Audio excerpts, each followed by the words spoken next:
I'll tell you a story about things in the far distant past. The Kiowas, my tribe, they have a saying.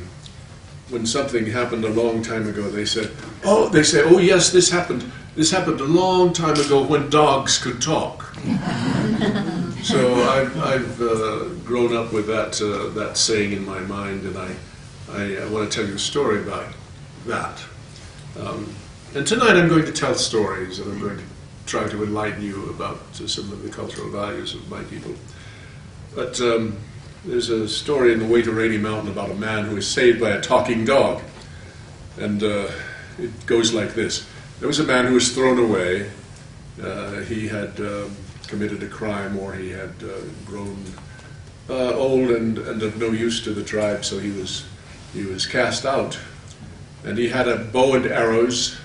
He was alone in this vast plain, and he expended all of his arrows shooting food for him to survive on, and then he was without arrows, without weapons, and he was at the mercy of the elements.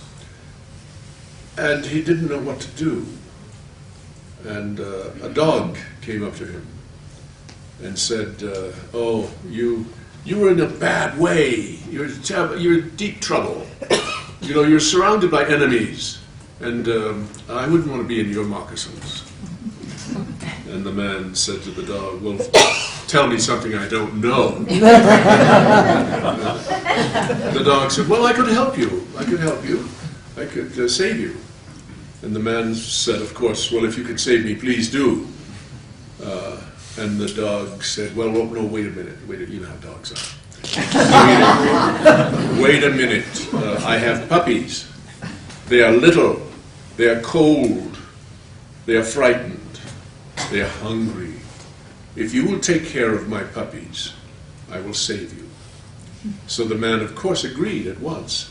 And the story goes, the dog led the man round and round, and they came to safety. Well, that's the story about the talking dog who saves a man.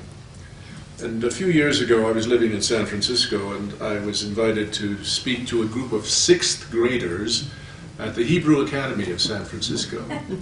And I'm not used to speaking to an audience of that age, so I was wondering what I might say to them. And I thought, well, I'll tell them stories. And that one occurred to me, so I started telling that story. And I came to the part where you say, this happened a long time ago when dogs could talk. A little girl in the front row looked up at me and she said, those were the days!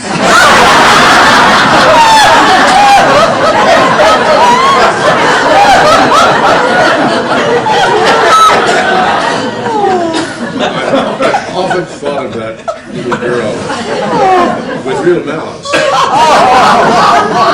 I've wondered what might have become of her, and I think she's probably on a stage somewhere stealing scenes. That was a delicious moment in my life. Those were the days.